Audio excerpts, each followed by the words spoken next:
up, Halftime TV family? Welcome to another episode, and today we're going to talk about the Tottenham Hotspur standout, Jed Spence. Now, in the game over the weekend, Jed Spence was the man of the match against Manchester United.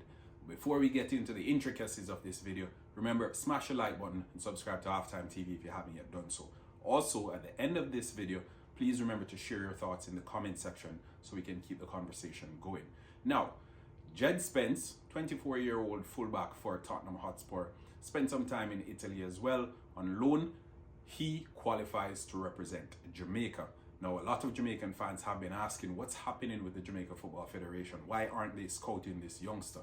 And we may never know what actually is happening behind the scenes, as we saw just recently with Isaac Hayden. Out of nowhere, basically, he ends up representing Jamaica. Jed Spence, it may be a similar situation. He represents proudly the Jamaican flag, and he constantly wears the pin on his chest, as you can see in the thumbnail for this video. Even during his man of the match presentation yesterday, is it yesterday? No, on Sunday, he had the pin on his chest. So a lot of what the Jamaica Football Federation has been doing over the past couple of years have been under the radar. Now, with Jed Spence in particular, I don't want to come out and say, yes, this is one player that the Jamaica Football Federation has signed and sealed the deal on. But as we've seen in the past, whenever interest arises in particular players, especially the English players, the England Football Federation or the England FA, they've come out and they've cup-tied these players. We've seen it with Calvin Phillips. We've seen it with, just recently, Bailey Cadamarteri. And in his case, probably still a possibility that he may represent Jamaica.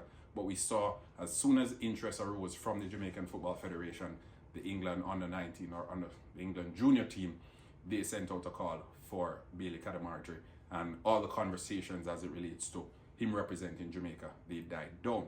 Now, with Jed Spence, I think, and this is my opinion, folks, a lot of what we have been seeing has been down to the powers that be and their inability or their refusal to step in and to expedite some things. Now, my sources, credible sources, they've informed me that with Isaac Hayden, the reason his naturalization was pushed through was because he had to come to Jamaica to actually get his passport done.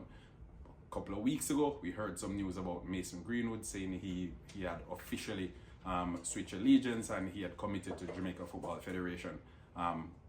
Dennis Strong, he came out, said nothing of the sort.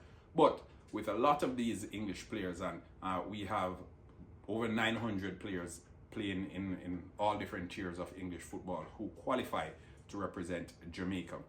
However, those who choose or those who want to represent the Jamaican national team, there are challenges in them getting the proper documentation. And the powers that be, even after the Jamaican Football Federation has done their part, refuse to step in to expedite these processes.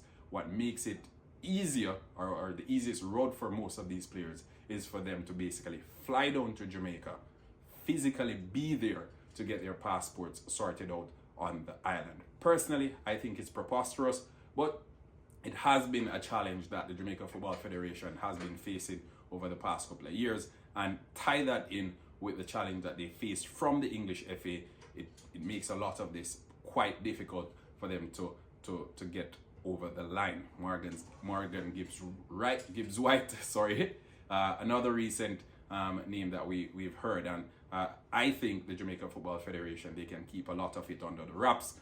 When players come out and the English FA finds out that these players qualify to represent Jamaica, their first move, and some may say it's a move of chess, they do it with Nigeria, they do it with a lot of other countries. Once they find out that these players qualify to represent other countries, they cup-tie these players so they have an option of calling on them whenever, even if these players aren't their first choice players.